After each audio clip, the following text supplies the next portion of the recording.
In a time when European empires claimed the world as their own, one African queen refused to bow. She faced armies, betrayed allies, and navigated a continent of danger with unmatched courage and cunning. Her name was Nzinga, and for 4 decades she outwitted colonizers, led her warriors to victory, and built a kingdom that no empire could break. This is the story of power, survival, and defiance, a story that history almost forgot, but one that continues to inspire to this day. Welcome to the life of Queen Nzinga. Ndongo, nestled along the northern reaches of the Kwanza River, was a kingdom of fertile plains, dense forests, and thriving trade routes.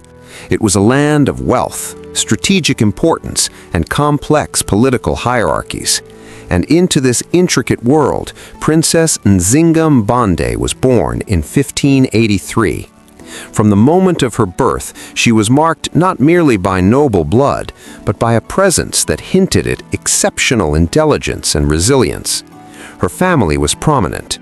Her father, the reigning Angola, was a skilled statesman and military leader, while her mother, a queen from a powerful clan, was known for her political acumen and strategic insight. From an early age, Nzinga was immersed in a world where power, diplomacy, and survival were intimately entwined. The palace of Ndongo was both a home and a training ground. The royal court was a place where political alliances were forged, rivalries managed, and power displayed through ceremony and ritual. Young Nzinga would watch her father receive foreign envoys, Portuguese traders, and representatives of neighboring African states, noting the subtle interplay of posture, speech, and gesture. She learned that diplomacy was not merely about words, but about perception, how one carried oneself, how one interpreted threats, and how one projected authority. She memorized stories of past kings, notable battles, and political victories, studying not only events, but the decisions and strategies that shaped the kingdom's survival. From childhood, Nzinga's education was rigorous.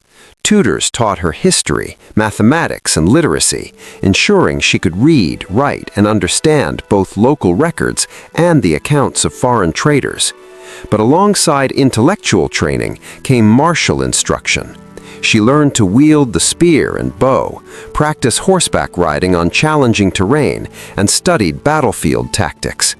While girls of noble birth in Ndongo were often trained in diplomacy and domestic management, Nzinga's training extended into realms typically reserved for male heirs.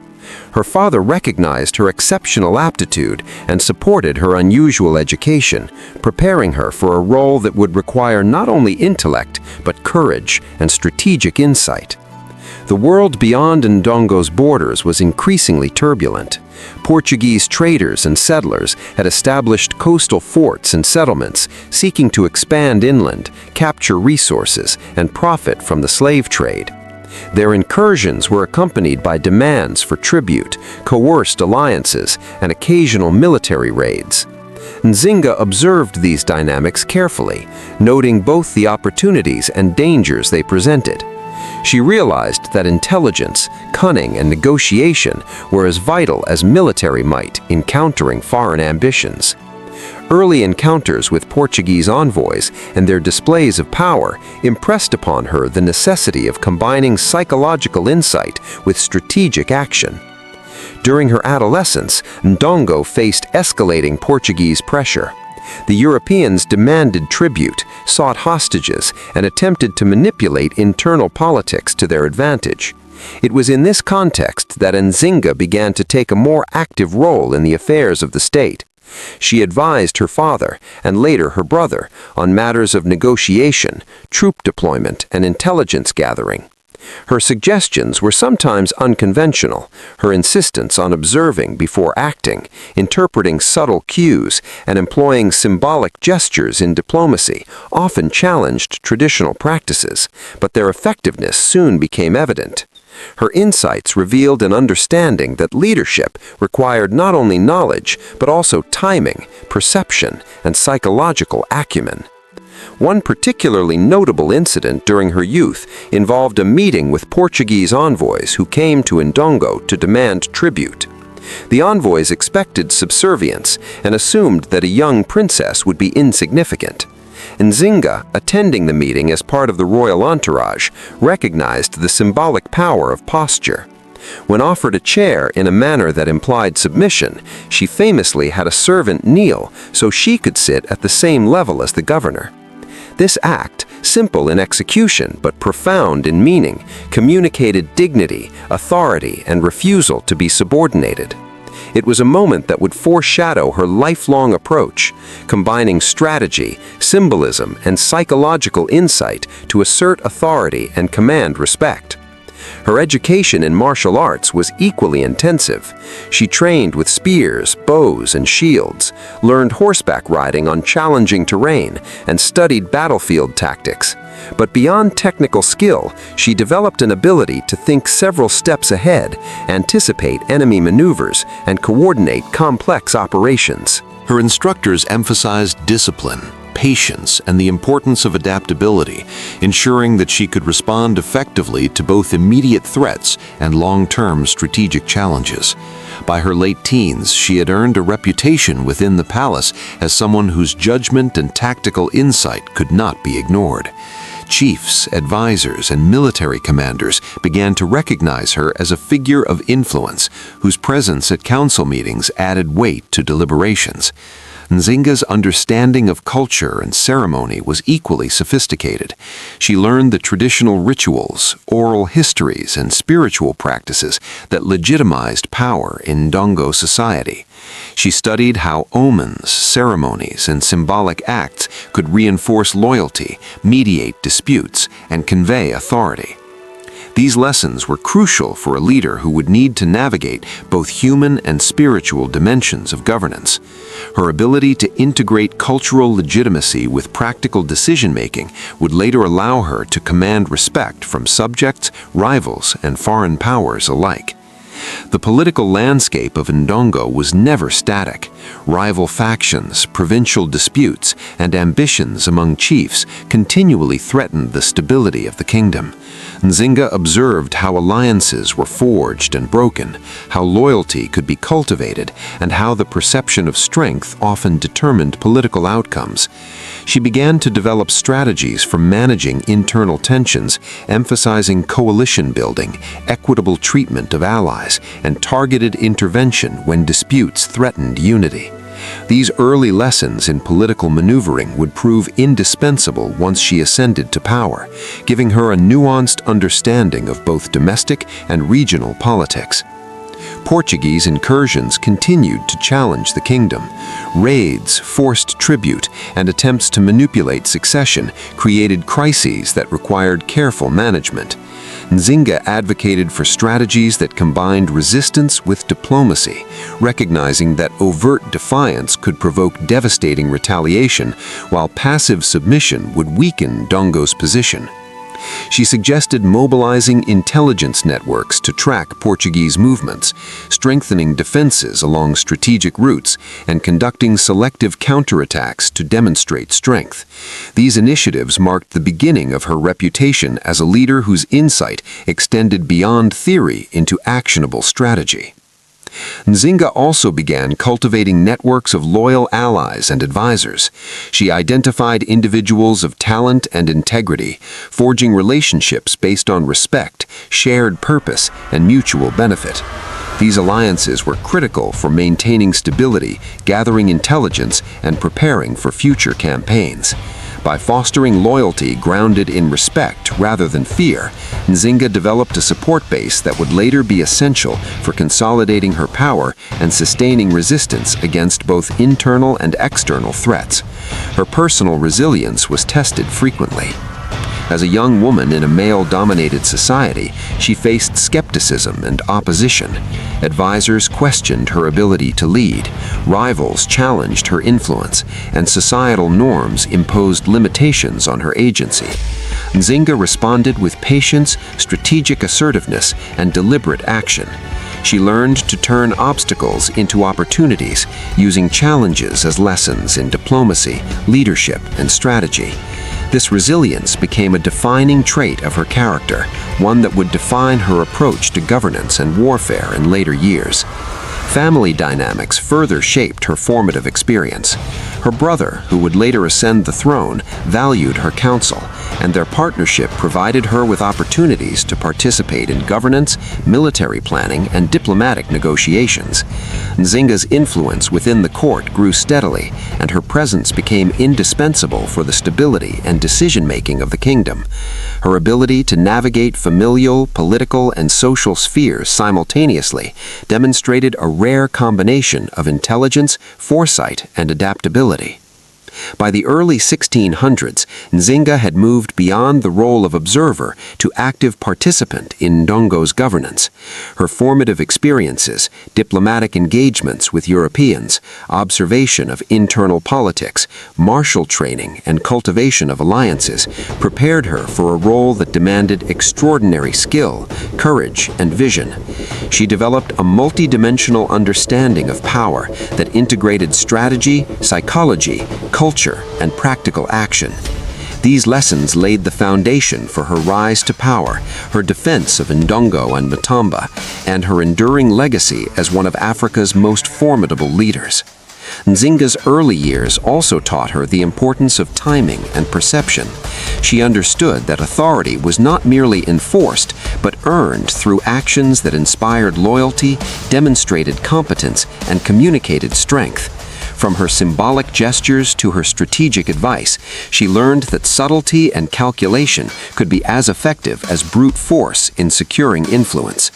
These formative insights would inform every subsequent decision, battle, and negotiation she undertook. Her childhood and adolescence in Ndongo were therefore far more than a period of personal growth. They were a crucible in which a future queen was forged. Each observation, each lesson in diplomacy or warfare, each challenge she faced contributed to the development of a ruler who would combine intellect, courage, and strategy in unprecedented ways. By the time she reached adulthood, Nzinga was not simply a princess of noble birth. She was a strategist, a diplomat, a warrior, and a visionary, uniquely prepared to navigate the treacherous political and military landscape of Central Africa. Ndongo, by the early 1600s, was a kingdom under mounting pressure. The Portuguese had established strongholds along the coast, eager to expand their influence inland, enforce tribute, and secure enslaved laborers. Within Ndongo itself, the court was a web of factions, rival chiefs, and competing ambitions. It was into this turbulent environment that Princess Nzinga, now a young woman of remarkable intelligence and tactical insight, began to assert her influence. Her formative years had prepared her for observation, analysis, and martial skill, but the stakes had grown. Her kingdom's survival depended on more than education and courage. It required action.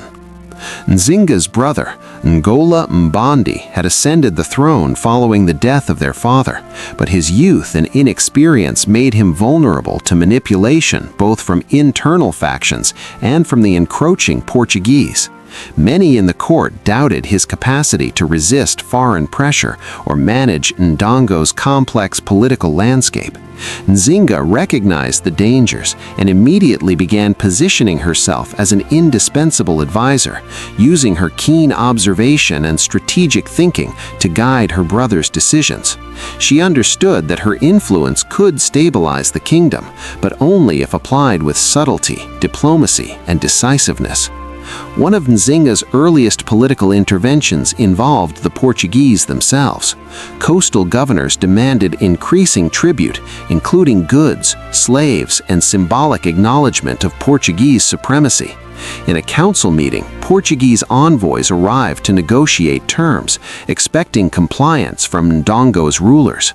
Nzinga, attending with her brother, noticed the subtle dynamics at play: the arrogance of the envoys, the unease of some court officials, and the potential for a misstep to invite disaster.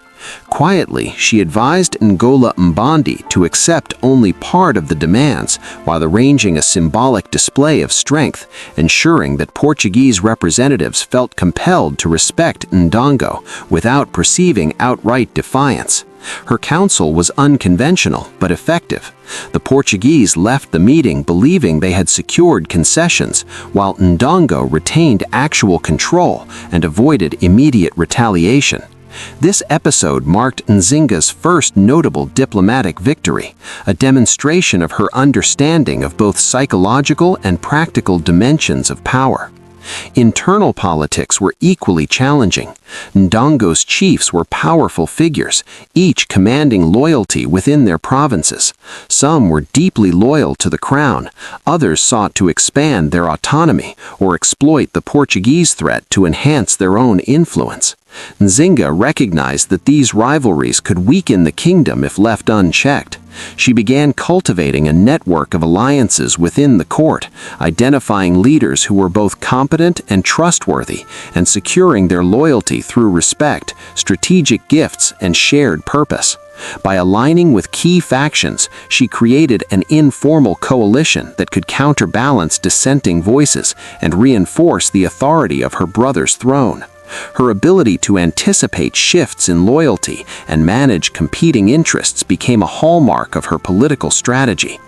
Nzinga's military affairs also deepened during this period.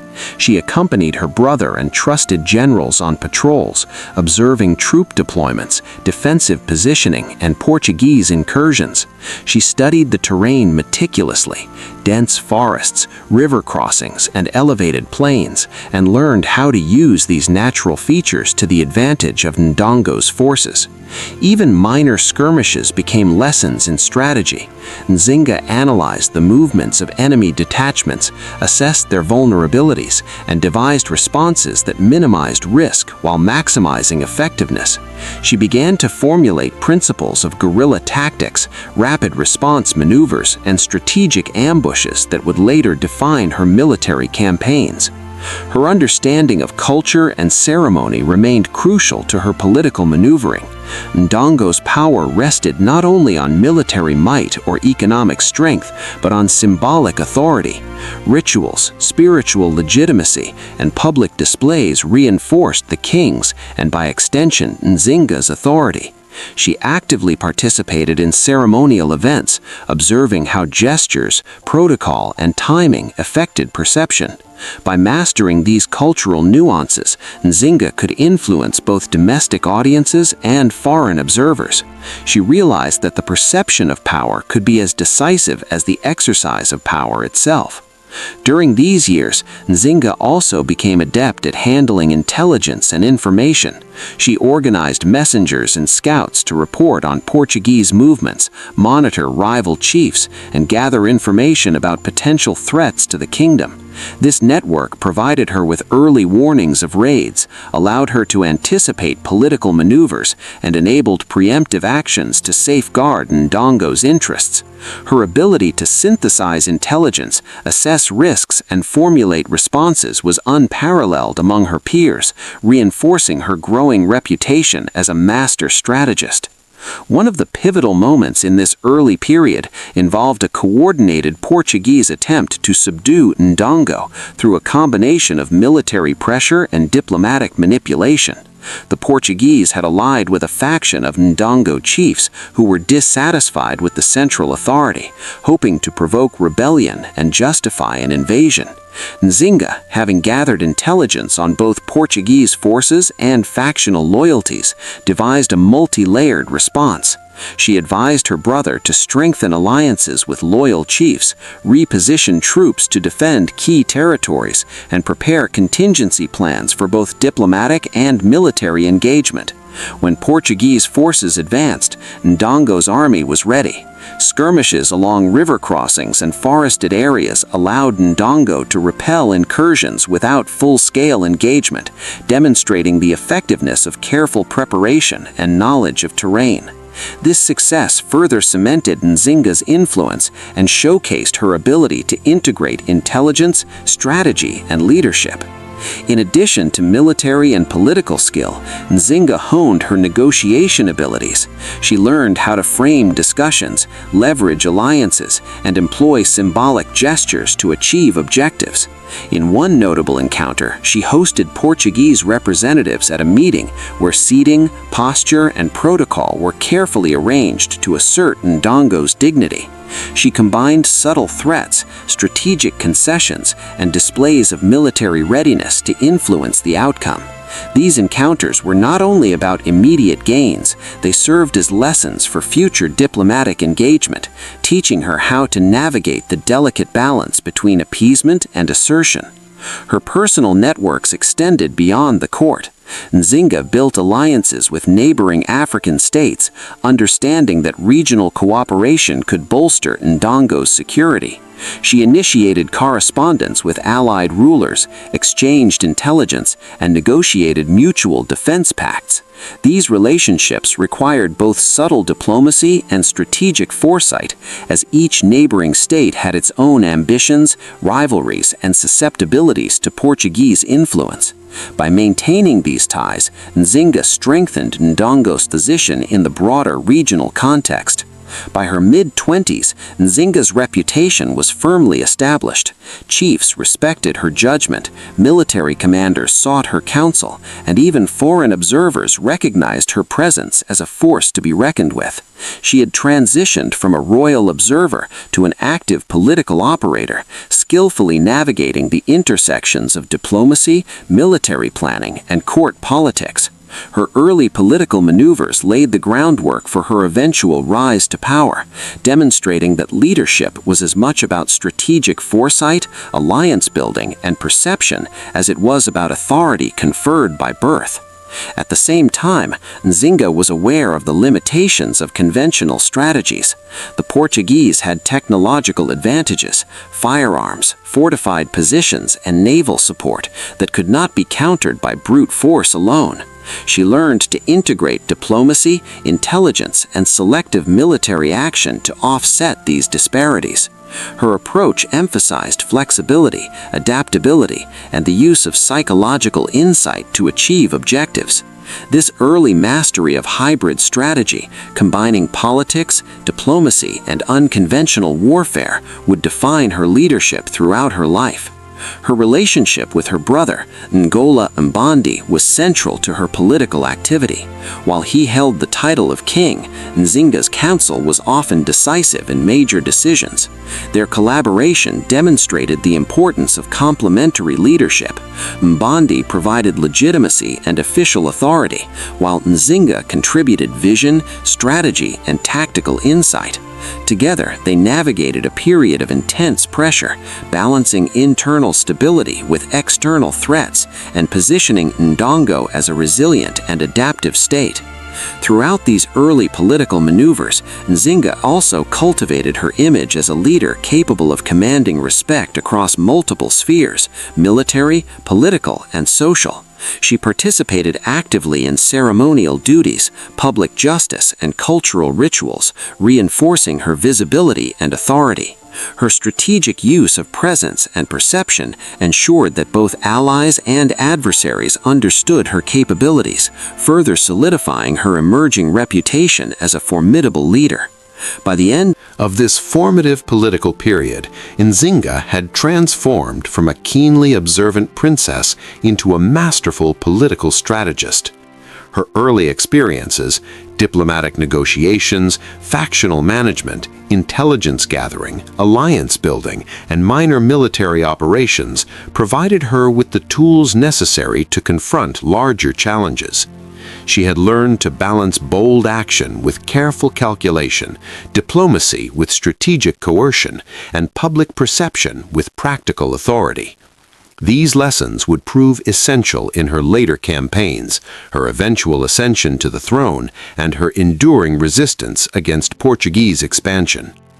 Her early political maneuvering not only secured Ndongo's stability in a volatile period, but also set the stage for her eventual rise to power as one of Africa's most extraordinary leaders.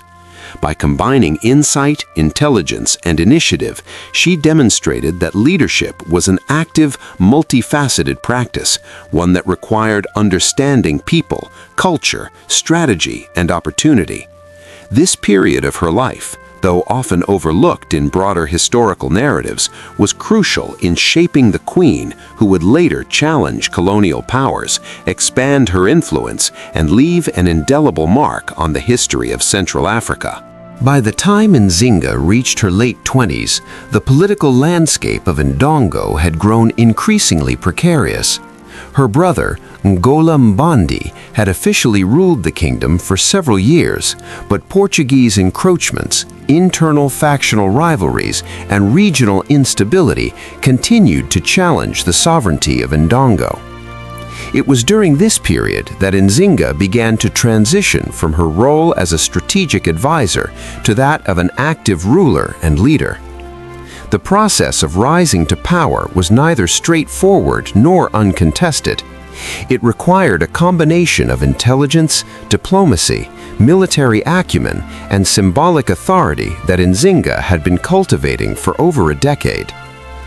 The first significant step in Nzinga's consolidation of power came through her careful management of internal alliances.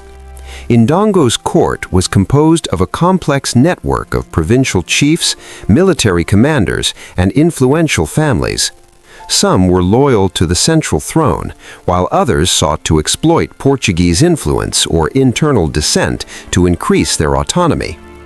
Nzinga recognized that any successful claim to power would depend not merely on her lineage, but on the loyalty and cooperation of these key figures. She initiated personal outreach to the most influential chiefs, negotiating oaths of allegiance, securing promises of military support, and demonstrating her capacity to protect the kingdom from both internal and external threats. Her diplomatic skill was matched by a keen sense of timing. Nzinga understood that public perception could be as decisive as practical control. In a series of carefully staged public appearances, she demonstrated her command over court protocol, ceremonial rites, and the traditional responsibilities of a ruler. These displays were not mere pageantry. They were strategic acts designed to signal authority, competence, and continuity. By aligning herself with cultural expectations of legitimacy, she strengthened her position and prepared the court and populace for her eventual ascension.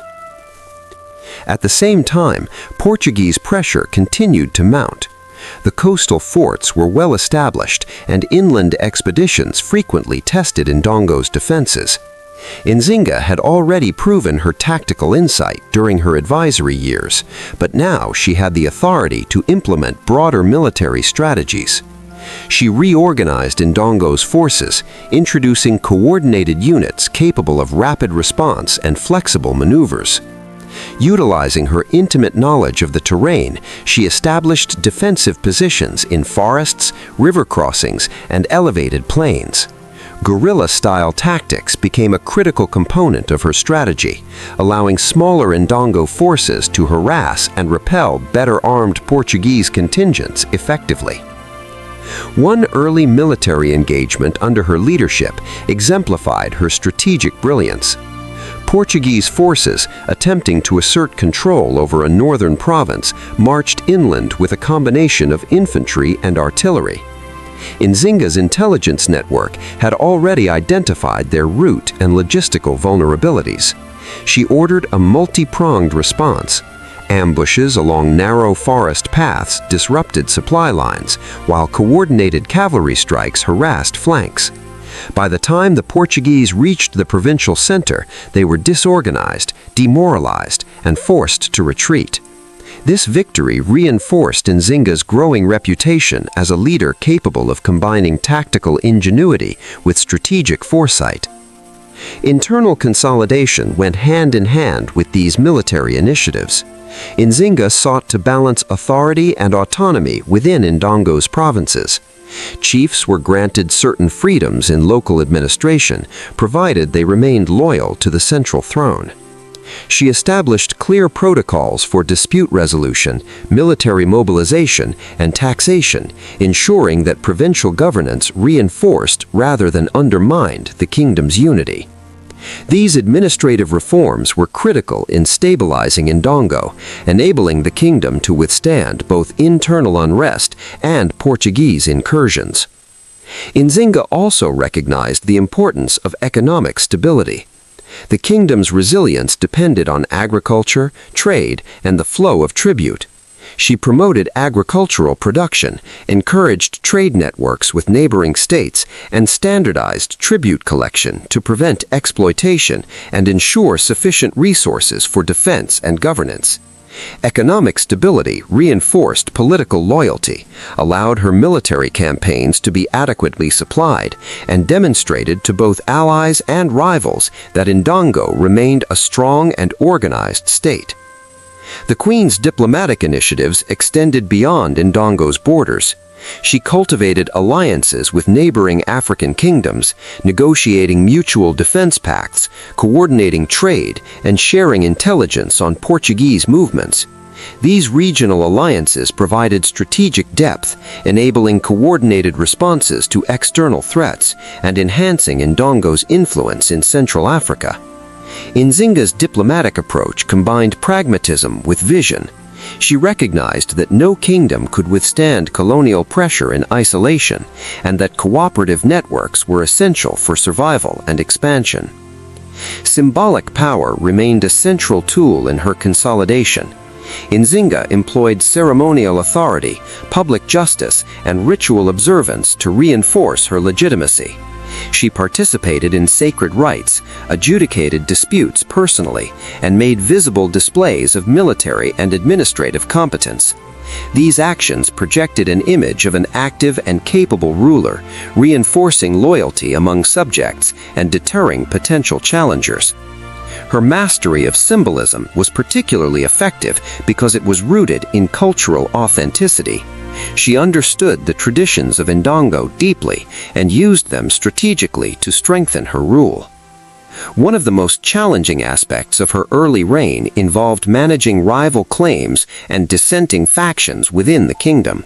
Some chiefs had grown accustomed to leveraging Portuguese influence to challenge central authority, while others feared Nzinga's growing power. She employed a combination of negotiation, strategic appointments, and demonstration of force to neutralize opposition. Trusted allies were positioned in key provinces, intelligence networks monitored potential rebellions, and swift punitive action was taken against those who threatened stability.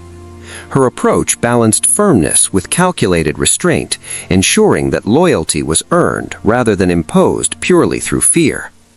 The Queen's personal leadership style became increasingly evident. She led troops into battle, presided over councils, and engaged directly with provincial chiefs and foreign envoys. Her presence was both symbolic and practical. It demonstrated courage, reinforced her authority, and allowed her to make decisions informed by first-hand observation. Oral histories recount her ability to inspire soldiers, command respect in council, and negotiate effectively with both allies and adversaries. By actively participating in governance and military operations, she embodied the power and responsibility of the throne. During this period, the Queen faced ongoing Portuguese provocations. The Europeans sought to expand control inland through both diplomacy and coercion, often exploiting local rivalries. Nzinga responded with a combination of strategic engagement, preemptive defense, and carefully timed counterattacks. Her understanding of Portuguese tactics, combined with her intelligence network and knowledge of terrain, allowed her to anticipate threats and implement effective responses. Each successful engagement enhanced her reputation and strengthened Ndongo's capacity to resist colonial intrusion. Her consolidation of power also involved attention to succession and institutional stability. Nzinga understood that the kingdom's survival depended not solely on her presence, but on the strength of governance structures and the loyalty of capable leaders. She mentored advisors, trained military commanders, and established clear protocols for administration and defense. These measures ensured that Ndongo would remain resilient even in the event of leadership transitions, laying the groundwork for long-term stability. As the queen solidified her rule, she continued to develop her personal and political networks. Relationships with chiefs, generals, and allied rulers were cultivated with attention to trust, reciprocity, and shared objectives. These networks provided both intelligence and strategic support, enabling coordinated military campaigns and effective governance. Nzinga's skill in balancing personal relationships, political necessity, and strategic goals became a defining feature of her leadership.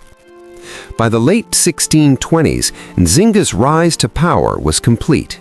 Ndongo had weathered internal rivalries, repelled Portuguese advances, and stabilized its governance structures.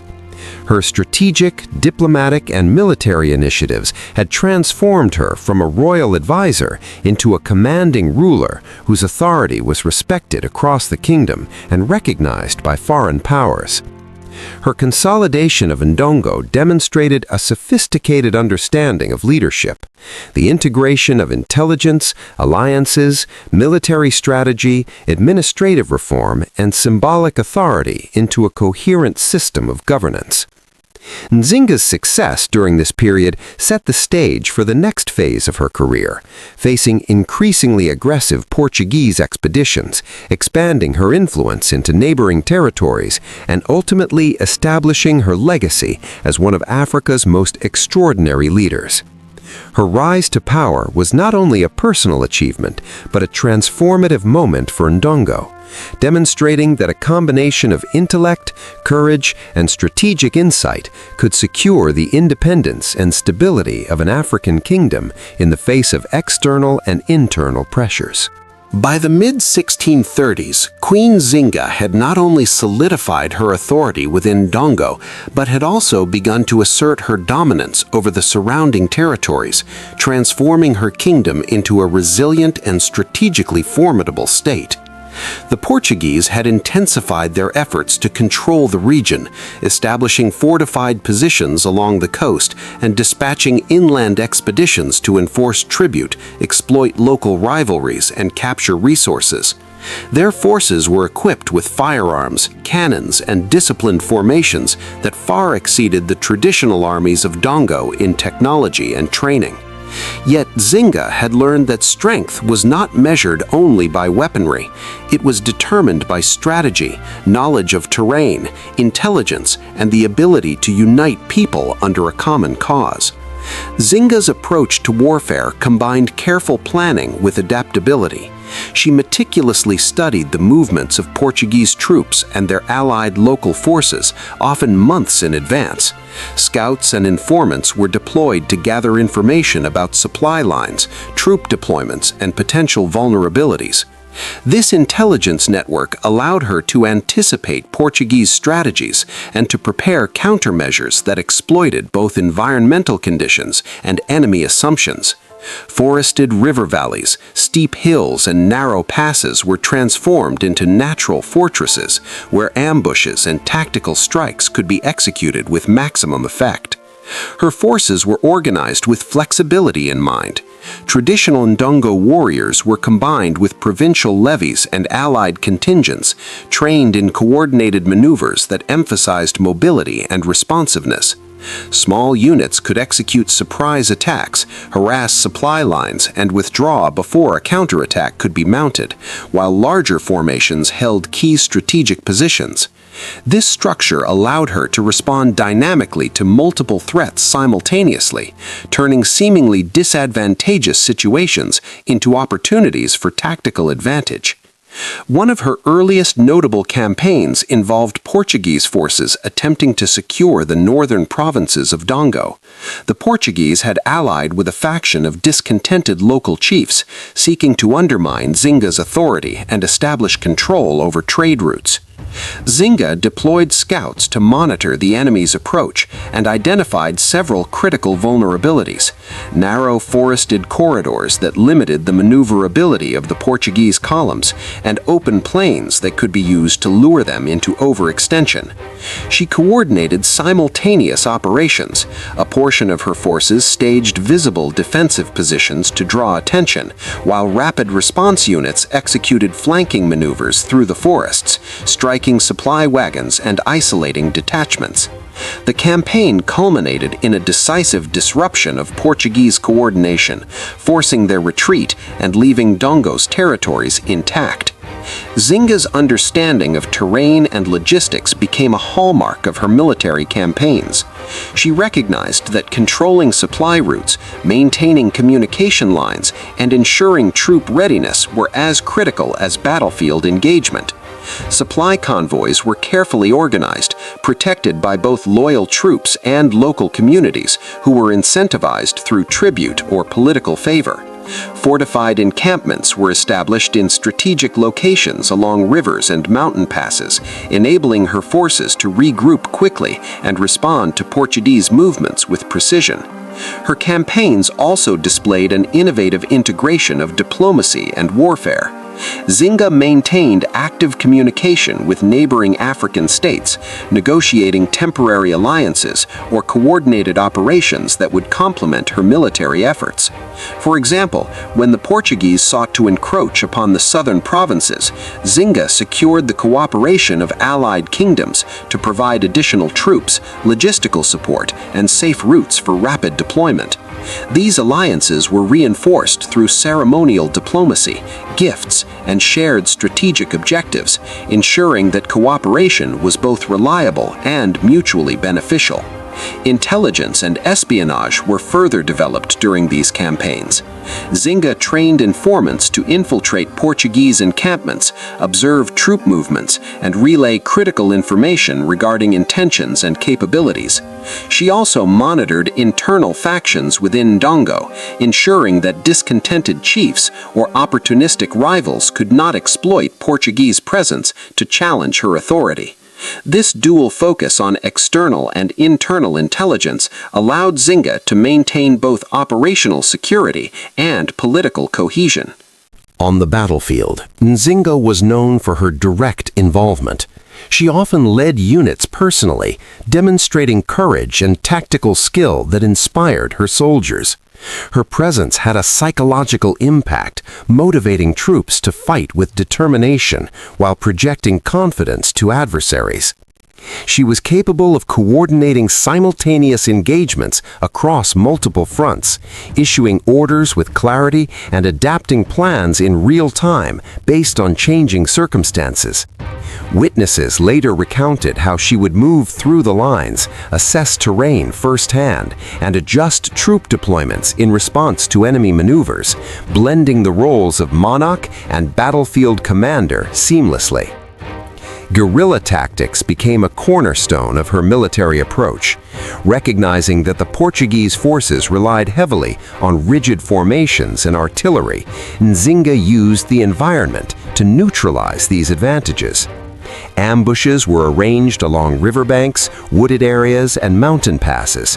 Troops would feign retreat to lure opponents into traps, then encircle and overwhelm isolated detachments.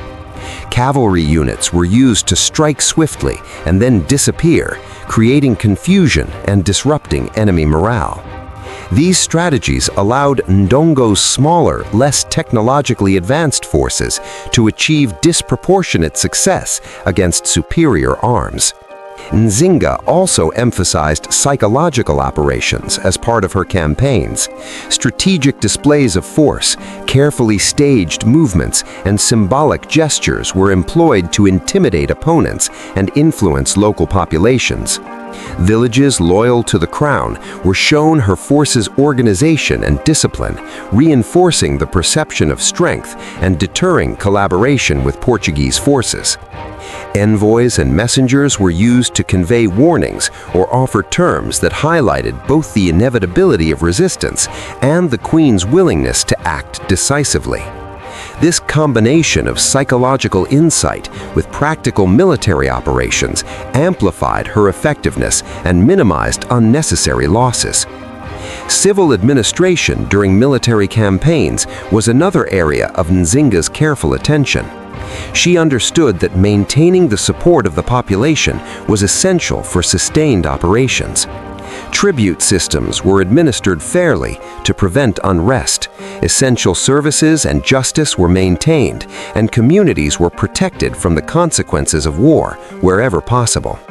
This ensured that morale remained high and that the kingdom's economic and social foundations could continue to support ongoing military engagement. Several campaigns involved coordination with allied contingents from neighboring regions. Nzinga trained these forces to operate under a unified command structure, standardizing tactics and communication to prevent confusion during engagements. Local knowledge of terrain was leveraged to conduct reconnaissance, prepare ambushes, and execute flanking maneuvers. By integrating diverse forces effectively, she enhanced operational flexibility and strengthened Ndongo's ability to project power beyond its immediate borders. Her innovations extended to supply management and logistics. Campaigns were sustained over extended periods through careful planning. Food and ammunition stockpiles were positioned along key routes. Routes of retreat or reinforcement were secured, and contingents were rotated to maintain effectiveness. This attention to logistics ensured that her forces could operate with mobility and endurance, while Portuguese expeditions, constrained by slower supply lines and dependence on coastal bases, often faltered. Nzinga's diplomatic skill remained intertwined with her military strategy. She maintained ongoing communication with rival African states, balancing incentives, military collaboration, and political negotiation to prevent isolation and to secure strategic depth. Treaties were reinforced by personal diplomacy, gifts, and mutual military support, creating a network of relationships that extended Ndongo's influence while limiting the opportunities for Portuguese manipulation. Throughout these campaigns, Nzinga demonstrated an exceptional ability to adapt and learn. Each engagement was analyzed for strengths, weaknesses, and lessons that could be applied to future operations. Commanders were encouraged to report on battlefield experiences, fostering a culture of continuous improvement and institutional knowledge. This approach allowed her forces to evolve over time, maintaining effectiveness even under continuous pressure from technologically superior opponents. Her personal presence was a constant unifying factor. Soldiers, commanders, and allied leaders recognized her as both a sovereign and a tactician. She inspired loyalty and coordination, ensuring that diverse groups operated cohesively under her command. Her combination of courage, intelligence, and strategic vision became the defining feature of her leadership, allowing Ndongo to withstand repeated Portuguese incursions while simultaneously projecting influence over the surrounding regions. These years of campaigns solidified Nzinga's mastery of warfare as a multifaceted discipline. She demonstrated that success relied not solely on superior arms, but on the integration of intelligence, diplomacy, terrain knowledge, logistics, psychological insight, and decisive leadership.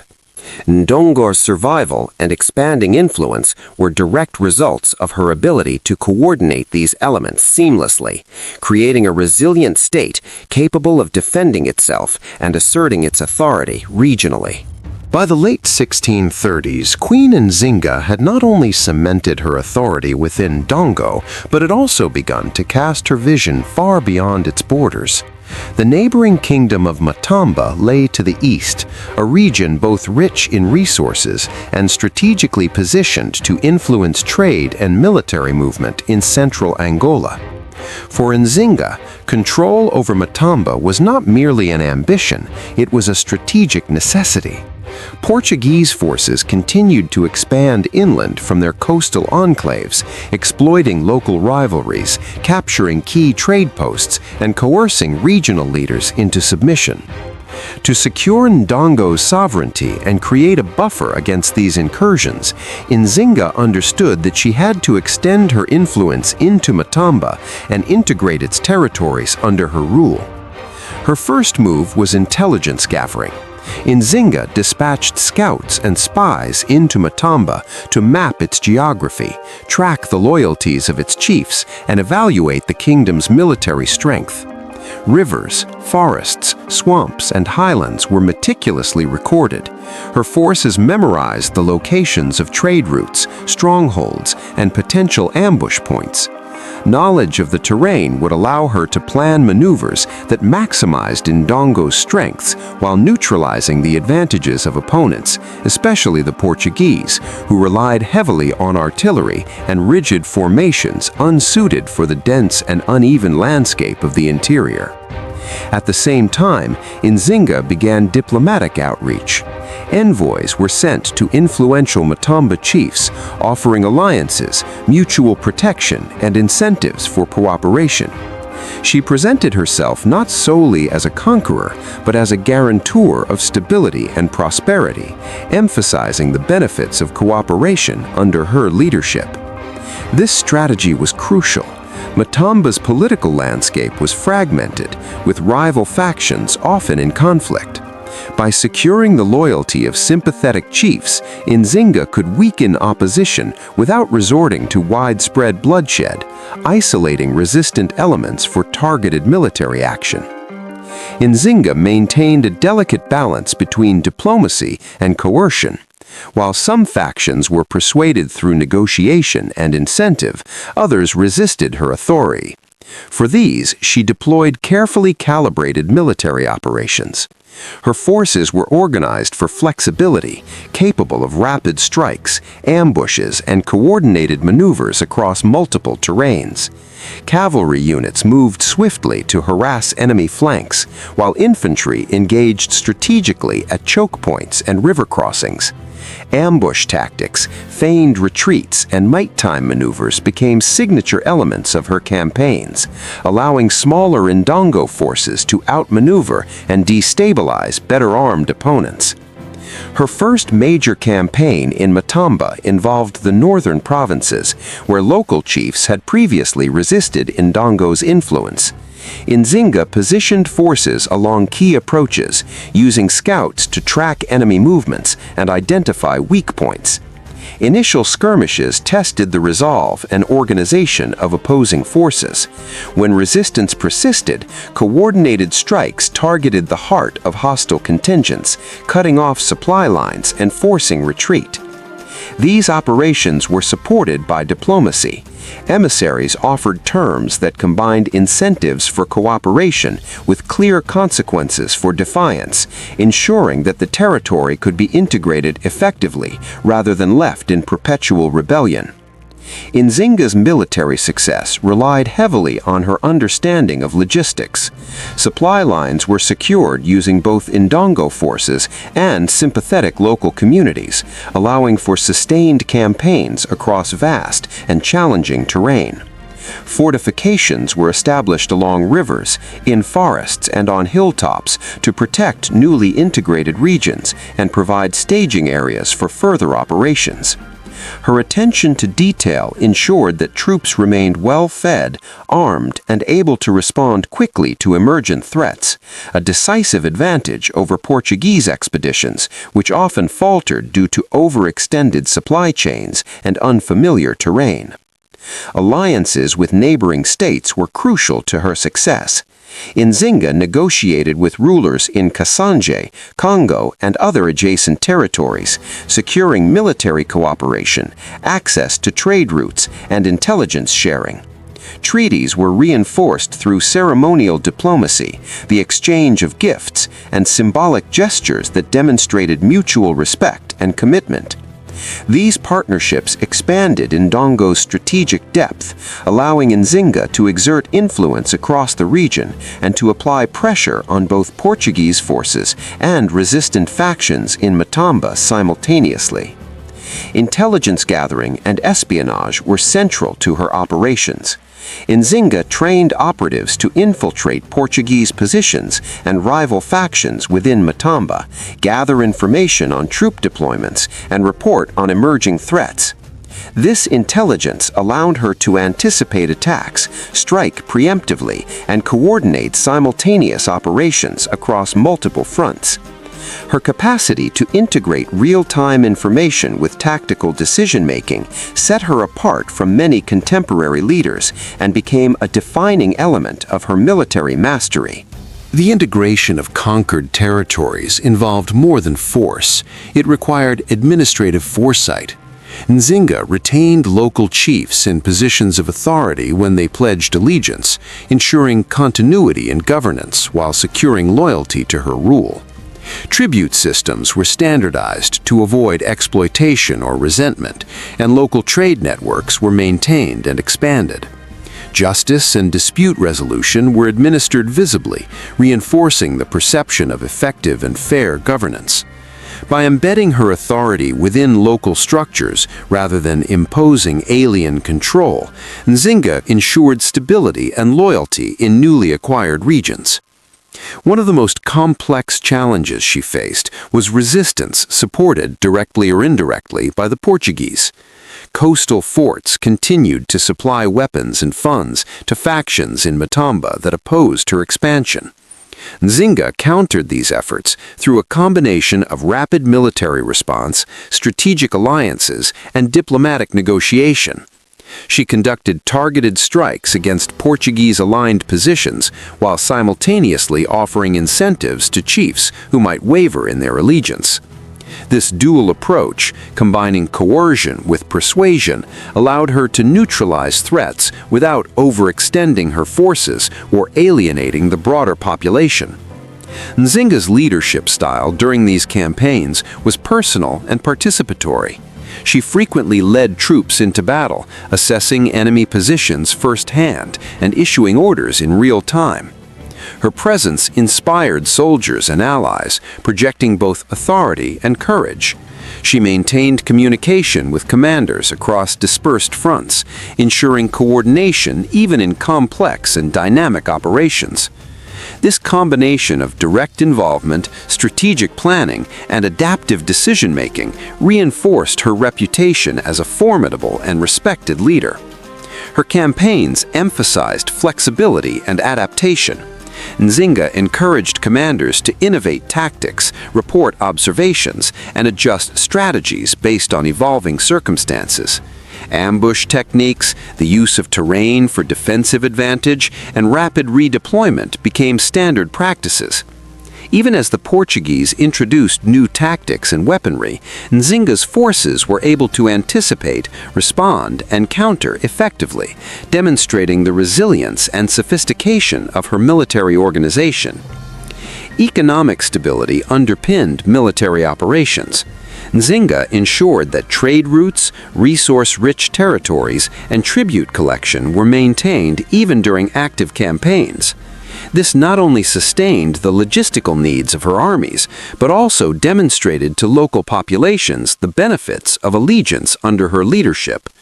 Communities that aligned with Nzinga experienced relative security, fair governance, and access to broader trade networks, reinforcing loyalty and stability across the expanded territories. As her influence in Matamba grew, Nzinga also integrated cultural and ceremonial authority into her strategy. She participated in local rituals, observed traditional practices, and used symbolism to consolidate legitimacy. These actions reinforced her authority, making it clear to both local populations and regional leaders that her rule was not imposed solely through military might, but was recognized and respected within the cultural framework of the region. Nzinga's campaigns into Matamba were not one-off events, but part of a sustained program of regional influence. Her strategy involved successive phases of reconnaissance, alliance building, limited military engagement, and administrative integration. By layering these efforts, she gradually extended her authority over key provinces, consolidated power in resistant regions, and created a network of loyal allies who could be mobilized for future operations. Each campaign served as both a tactical maneuver and a demonstration of her broader strategic vision for Ndongo's expansion and security. During this period, Nzinga also faced the challenge of maintaining Ndongo's internal cohesion. Expansion required resources and manpower that depended on a unified home base.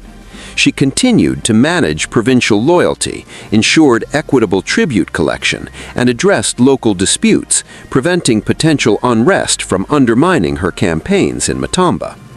This dual focus on internal stability and external conquest exemplified her ability to govern holistically, integrating domestic and foreign policy into a coherent strategy. Nzinga's military and political acumen ensured that Portuguese attempts to destabilize her rule were largely unsuccessful. By anticipating their movements, securing loyal allies, and leveraging intelligence networks, she maintained both territorial control and strategic initiative. Her approach combined preemptive strikes, defensive positioning, and the selective use of force to maintain the upper hand. Even when confronted with superior firepower, Nzinga's forces used terrain, speed, and deception to neutralize Portuguese advantages. As the Matamba campaigns progressed, Nzinga increasingly demonstrated her capacity for long-term strategic planning. She considered not only immediate military objectives, but also the integration of territory, governance, resource management, and regional alliances. This multi-dimensional approach ensured that her expansions were sustainable, with conquered regions effectively incorporated into her sphere of influence rather than left vulnerable to rebellion or foreign exploitation. Through her campaigns, Nzinga extended her influence across central Angola, creating a network of territories that were strategically aligned with Ndongo and resistant to Portuguese control.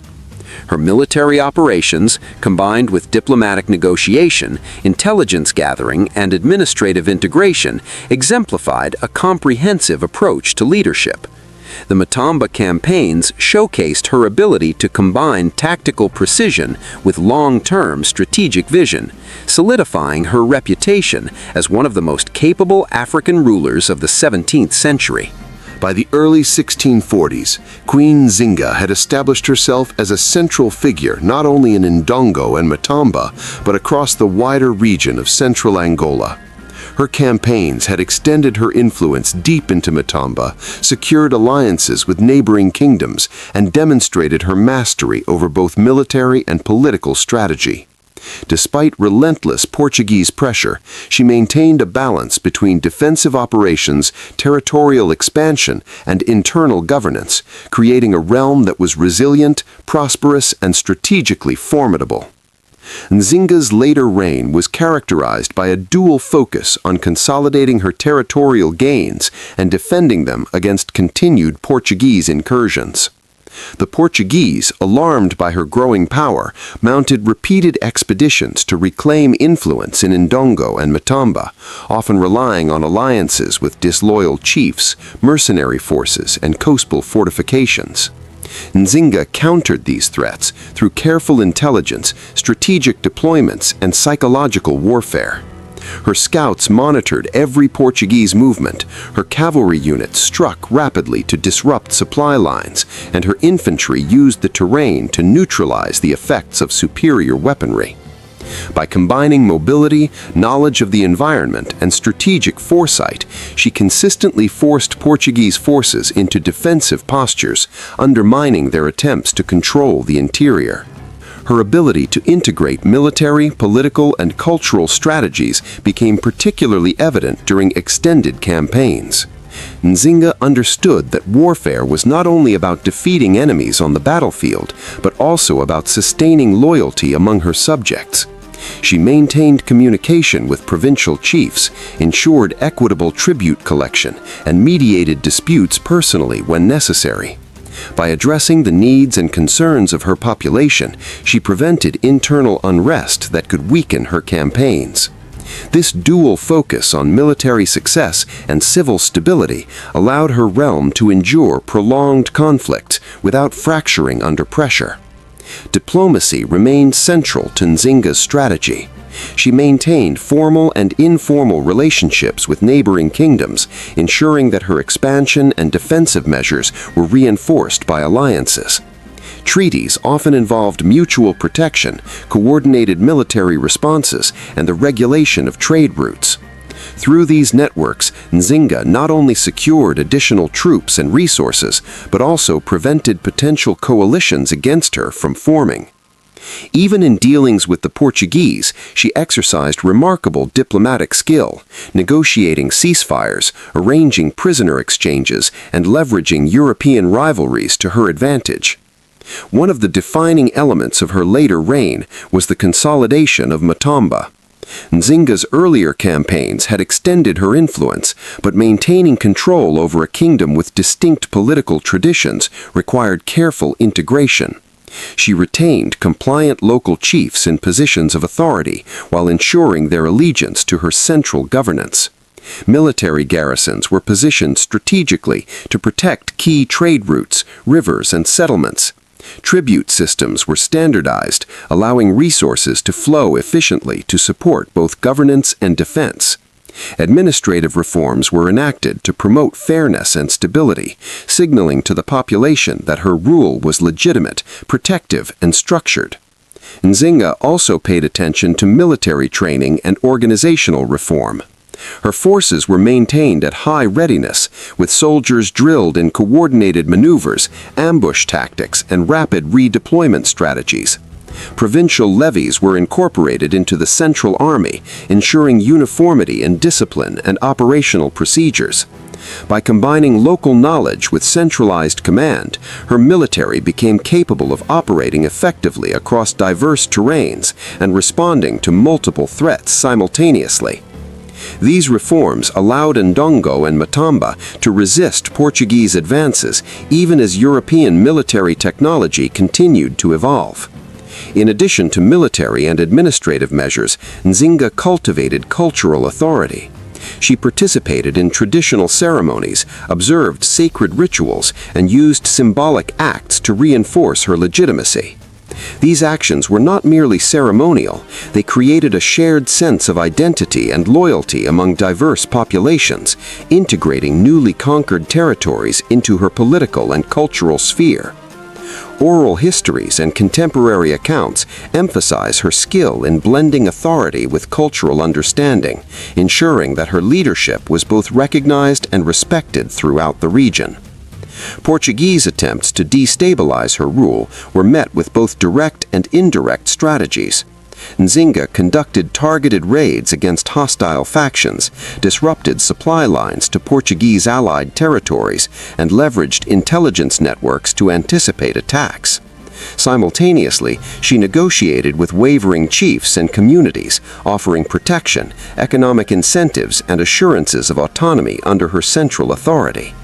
This combination of military pressure and diplomacy allowed her to maintain stability, expand influence, and protect her people from the worst excesses of colonial exploitation. Her personal leadership style remained central to her success. Nzinga often led campaigns herself, moving with her troops, assessing enemy positions firsthand, and issuing orders in real time. Her presence on the battlefield inspired confidence, ensured rapid communication, and allowed her to adjust strategies dynamically. Leaders, soldiers, and provincial administrators recognized her not only as a monarch, but also as a tactician and strategist capable of coordinating complex operations over vast territories. One notable campaign involved defending southern Matamba from a coalition of Portuguese forces and disloyal local chiefs. Nzinga coordinated multi-front operations, deploying rapid response units to intercept advancing columns while fortifying key settlements and river crossings. Intelligence from local informants allowed her to anticipate the enemy's maneuvers, while Portuguese operations, such as displaying disciplined formations and feigned troop movements, caused hesitation among opposing forces. The campaign ended with the coalition retreating, solidifying her control over southern Matamba and reinforcing her reputation as a military innovator. Nzinga's governance extended beyond military matters. She implemented reforms to stabilize the economy, encouraging trade and protecting agricultural production in both Ndongo and Matamba. Tribute systems were managed carefully to prevent exploitation and maintain popular support. Infrastructure, including roads, river crossings, and defensive works, were maintained to ensure efficient movement of troops, goods, and information. By integrating economic, military, and administrative oversight, Nzinga created a state capable of long-term resilience and expansion. Education and mentorship were elements of her later reign. She trained military commanders, provincial administrators, and diplomats, ensuring that her approach to governance, strategy, and diplomacy could be maintained beyond her personal involvement. These efforts created an institutional memory, allowing Ndongo and Matamba to sustain their organization even as the political landscape evolved. Nzinga's focus on leadership development demonstrated her understanding of governance as a multi-dimensional process, requiring continuity, adaptability, and strategic foresight. As Portuguese attempts to assert dominance continued, Nzinga skillfully leveraged internal European rivalries. She negotiated selectively, playing one Portuguese faction against another to secure favorable terms, temporary ceasefires, or supplies. This approach minimized the direct impact of European military power while maximizing Ndongo and Matamba's autonomy. Her ability to navigate these complex interactions highlighted her diplomatic acumen and reinforced her authority both domestically and internationally. Nzinga's later campaigns often involved coordination across multiple territories simultaneously. She synchronized operations in Ndongo and Matamba, ensuring that defensive and offensive measures complemented one another.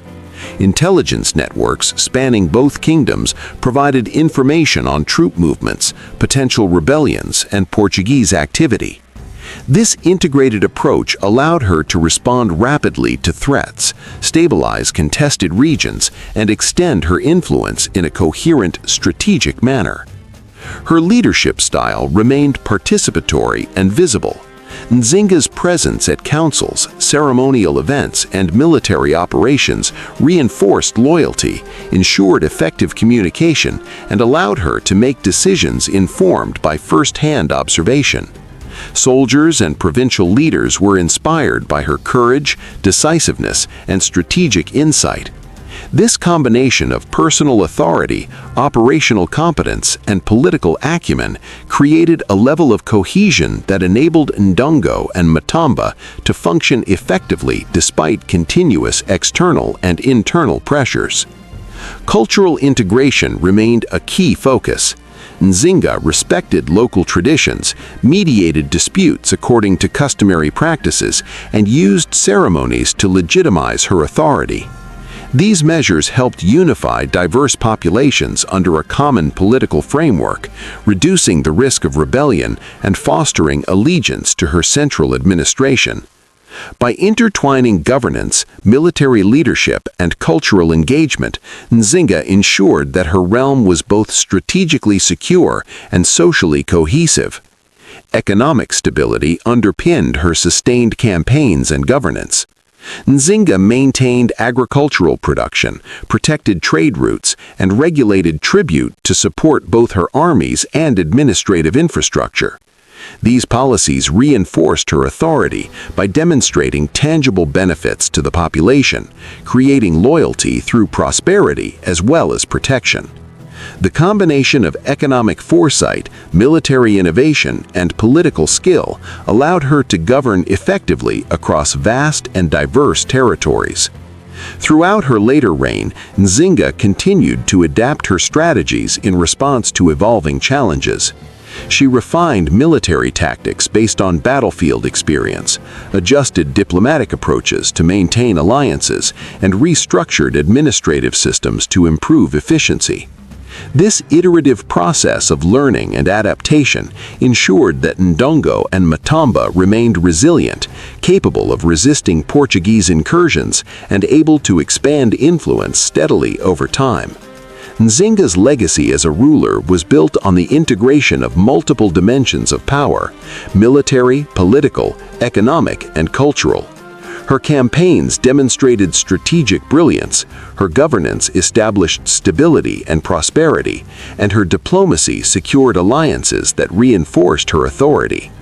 She combined courage, intelligence, and foresight to create a realm that endured beyond her personal rule, leaving a lasting imprint on the history of Central Africa.